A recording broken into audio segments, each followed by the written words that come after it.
First and foremost thanks to everybody, Murthy garu, Jeevi, Anwar, thank you very much మీరందరూ వచ్చిన దానికి. మీరందరూ నాకు అందరికన్నా ముందు జీవి తెలుసు. ఇప్పుడు నేను 12th చదివేటప్పుడు ఆయన ఫస్ట్ వెబ్సైట్ ఓపెన్ చేసినప్పుడు, దాని తర్వాత అఫ్కోర్స్ నాకు పరిచయంలో అన్వర్ బాగా పరిచయం నాకు ఈనాడు రోజుల నుంచి. దాని తర్వాత మూర్తి గారు పరిచయం.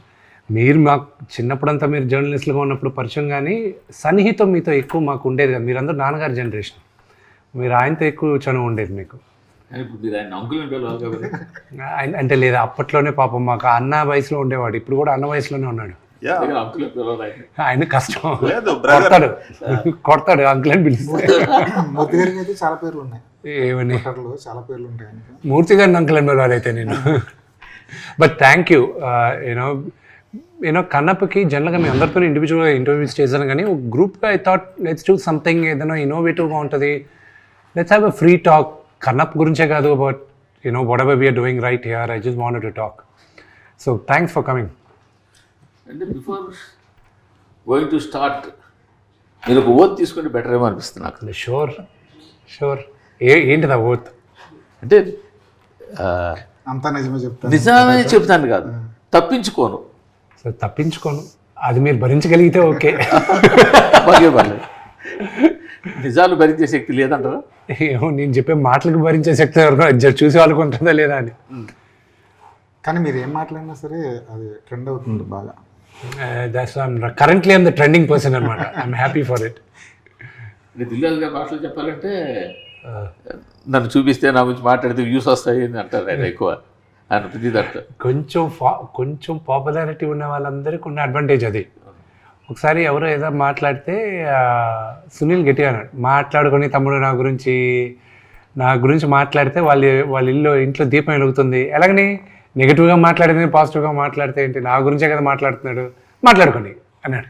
మీరు అంటే ఆ మాట చెప్పారు కాబట్టి అడుగుతున్నాను, దీపం వెలుగుతుందని. దిల్రాజు గారు కూడా చాలామంది ఈ నోషన్లో ఉన్నారు, ఈ ఐడియాతో ఉన్నారు. అంటే వీళ్ళ గురించి రాస్తే లేకపోతే వీళ్ళ గురించి చూపిస్తే వాళ్ళకి 4 డబ్బులు వస్తాయి. Not in general. ఎప్పుడు మీరు జర్నలిజంలో ఉన్నారు కాబట్టి, జర్నలిజంలో ఉండేది ఏంటంటే you will accept it, because మీరు మెయిన్ స్ట్రీమ్లో నుంచి మీరు ఇద్దరు వచ్చారు కాబట్టి వెళ్ళండి. Unfortunately negative news goes faster then positive news. So that's the reason. Negative news అందరి గురించి రాస్తే వెళ్తాగా, ఓన్లీ సెలెక్ట్ ఫ్యూ గురించి రాస్తే ఇట్ విల్ ట్రావెల్. సార్ నేను ఇప్పుడు అదే చెప్తున్నాను సార్, జనాలు ఎలా ఉంటారంటే ఒక నిజాన్ని ఒప్పుకోవడానికి అలా ఉండదు. ఎలా ఉంటుంది? సింపుల్ ఎగ్జాంపుల్ చెప్తా. సపోజ్ ఒక అమ్మాయి ఫోటో పెట్టా అనుకోండి, 60 మంది కామెంట్లు చేస్తారు, అరే ఎందుకురా పెట్టావు, నువ్వేంట్రా, నీ వయసు ఏంట్రా, ఇది చేస్తారు. సరే పోనీ నా వయసు కాదు కదా, అమ్మాయి ఫోటో తినేసి ఒక దేవుడు ఫోటో పెట్టారు అనుకోండి, వాడు కనీసం అక్కడ నమస్కారం కూడా పెట్టడు. అదేంట్రా మీరు నమస్కారం పెట్టడం కదా అంటే, అయితే నువ్వు నమస్కారం పెడతాను, స్పందిస్తావు, నువ్వు అమ్మాయి ఫోటో పెడతావు అట్లా మళ్ళీ. సో ఈ వయసు వరుస ఉంటుంది. ఎవరిని సాటిస్ఫై చేయలేము. మీకు తెలుసా సార్, ట్విట్టర్లో ఆయన ఖాతాలో చూస్తే ఎక్కువ అమ్మాయి ఫోటోనే ఉంటాయి. అది ఎప్పుడు ఏడాది క్రితం ఇంట్లో గొడవ చేశారా? ఇంట్లో మన సమస్య లేదు, వీళ్ళు వీధిలో పడుతున్న సమస్య. బాబు వీళ్ళు చూస్తారు. నాకు ఫోటోగ్రఫీ ఇష్టం అండి. నేను ఏ ఫోటో పెట్టినా కూడా నా ఓన్ నేను క్లిక్ చేసిన ఫోటో తప్పించి నేను పోస్ట్ చేయను. నేను ఫోటో పెట్టాను, నేను క్లిక్ చేయాలి, నేను వీడియో తీయాలి. అంటే అమ్మాయి ఫోటోలు నేను క్లిక్ చేస్తాను. మీకు హాబీ ఉందా? హాబీ ఉంది నాకు. ఫోటో నేను సార్ నేను క్లిక్ కెమెరా దగ్గర నుంచి నేను నేర్చుకుంటూ వచ్చా. ఓకే, డెవలపింగ్ నేర్చుకున్నా sir. That is the story అనుకోండి. ఇప్పుడు సరే కన్నప్ప దగ్గరికి వచ్చేద్దాం. సో మీరు స్ట్రైట్గా చెప్తున్నారు కాబట్టి, మీ అకౌంట్స్ పుస్తకాల ప్రకారం కన్నప్ప బడ్జెట్ ఎంత? ట్రిపుల్ ఫిగర్స్లో ఉందండి. ట్రిపుల్ ఫిగర్స్లోనే ఉంది. ట్రిపుల్ ఫిగర్స్ 4 ఫిగర్స్ కాదు సార్, 100 కోట్లు ట్రిపుల్ ఫిగర్సే. అంటే అదే మరి అంత లేదు కానీ నేను ఈ నంబర్లు చెప్పి బుక్స్ ఎందుకు నేరుగా ఐటీ వాళ్ళు మా ఇంటికి పిలిపిస్తారా ఏంటి? ఆల్రెడీ ఇచ్చేదే కదా. అవును, అది బుక్స్లో ఉండేది అంత, దానికి మళ్ళీ సోర్సు అది ఇది 100 క్వశ్చన్స్ ఎంత క్లీన్గా ఉన్నా ఒకటి చెప్తాను నేనండి. ఈరోజు నేరుగా తలుపులు ఓపెన్ చేసుకొని వీఆర్ ఫ్రమ్ ఐటీ అన్నారు అనుకోండి, నా ఆఫీస్ బాయ్ కూడా భయపడతాడు. వాడు ట్యాక్స్ కూడా కట్టాడు పాపం.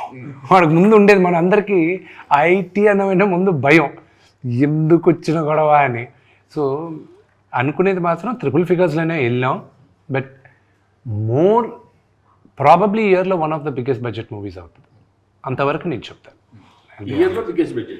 సో ఫార్ ఇప్పటి వరకు రిలీజ్ అయిన సినిమాల్లో it will be one of the biggest. ఈ ఇయర్లో రిలీజ్ అవుతున్న సినిమాల్లో మిగతా సినిమాలు ఏమున్నాయి పెద్ద బడ్జెట్లోనే రాజాసాబ్ వస్తుందిగా. That could be bigger, OG that is definitely bigger. OG కూడా వస్తుంది. ఓజీ బడ్జెట్ ఎంత ఉంది? OG budget I don't know. Around I think it is around 200 crores or something. This will be bigger. Sir ఇప్పుడు 3 గంటల 5 నిమిషాల cinema మామూలుగా అయితే ఈ రోజు 3 hours 10 minutes. ఈ రోజులో సినారీ ఎలా ఉందంటే 3 గంటలు ఎప్పుడైతే దాటిందో దాన్ని 4 గంటలు చేసి 2 parts కింద విడగొడుతున్నారు. అలాంటి ఐడియా మీకు ఎవరు ఇవ్వలేదు? అంటే షూటింగ్ జరిగేటప్పుడు అందరూ అన్నారు ఇది రెండో పార్ట్ చేద్దామా అని. నేనన్నా కన్నప్ప కథ ఎప్పుడు వాడు కన్ను శివుడికి ఇచ్చేశాడు, శివుడు వచ్చి శివైక్యం అయిపోయిందో అక్కడికి అయిపోయింది. దాని తర్వాత లేదు. దాని తర్వాత మీరు క్రానికల్స్ ఆఫ్ కన్నప్ప అని ఏమైనా బిఫోర్ దేవుడు భక్తుడు ఏమైనా పెడితే అది ఓకే, కానీ ఇది కుదరదు. But see the whole idea, నేను కథ రాసుకున్నప్పుడు ఏంటంటే నాకు బాగా ఎక్సైట్ అయింది రాసే దాంట్లో. ఎంత మహాభక్తుడు అయ్యాడో కన్నప్ప అందరికీ తెలిసిందే.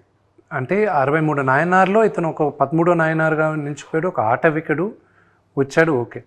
బట్ ఇంత మహాభక్తుడు అవడానికి ఎంతగా ద్వేషించాలి దేవుణ్ణి, ఇతను ఎందుకు ద్వేషించాడు ఫస్ట్ పాయింట్ రావాలి. ఇంతగా ద్వేషించి ఇలాంటి వాడ యూటర్న్ తీసుకున్నాడు అనేది కావాలి. సో ఆ graph was very interesting for me to right. That is the major story. ఒక క్యారెక్టర్ని మీరు ఫాలో అయ్యేది ఓన్లీ బికాస్ ఆఫ్ దట్. ఇప్పుడు మీరు సడన్గా మీకు కృష్ణరాజు గారిది కన్నప్ప అని చెప్పినా కూడా, భక్త కన్నప్ప, మీకు గుర్తుకొచ్చేది ఆ లాస్ట్ ఫ్యూ సీక్వెన్సెసే, because that is the story, that is the thing. But what happen before that is what is important for me, and that is what నేను కల్పితం.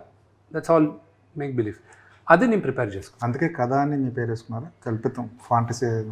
అంటే ఒరిజినల్ మూల ఇచ్చిన ఒక బేస్ ఐడియా వచ్చి, ఫస్ట్ ఐడియా కన్నప్ప బర్నీ గారు చెప్పిన తర్వాత నేను కథ పెద్దది చేసేసరికి క్యాన్వాస్ పెద్దది. నాకు I'm huge fan of lord of the rings తెలుస్తుంది కదా మీకు.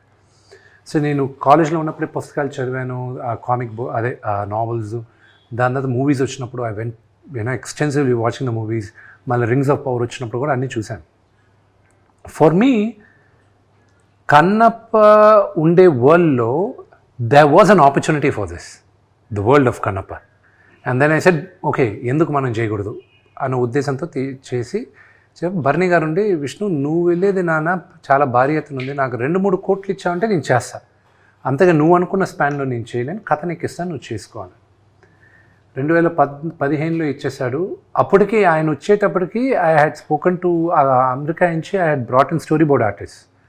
వాళ్ళతో శ్రీకాళహస్తికి వెళ్ళాం. అక్కడ ప్రధాన అర్చకుల్లో అప్పుడు బాబు గారు ఉన్నారు, ఆయన పోయారు. ఆయన చెప్పిన ఆయన ఇన్పుట్స్ తీసుకున్నాం. అన్నీ తీసుకున్న తర్వాత కథ. సో ప్యారలల్గా I was working on the story boarding చేస్తున్నాను. దాని తర్వాత I was working on costumes ఎలా ఉండాలి, క్యారెక్టర్స్ ఎలా ఉండాలి, లొకేషన్ స్కౌటింగ్ కూడా వెళ్ళాను లాట్ ఆఫ్ కంట్రీస్. 2019లో ఫైనల్గా దే సెడ్ న్యూజిలాండ్ వెళ్ళి చూడు అన్నారు. న్యూజిలాండ్ వెళ్ళి చూసిన తర్వాత I was like this is where my Kannappa is coming, ఇక్కడ తప్ప ఇంకెక్కడా లేడు కన్నప్ప అని.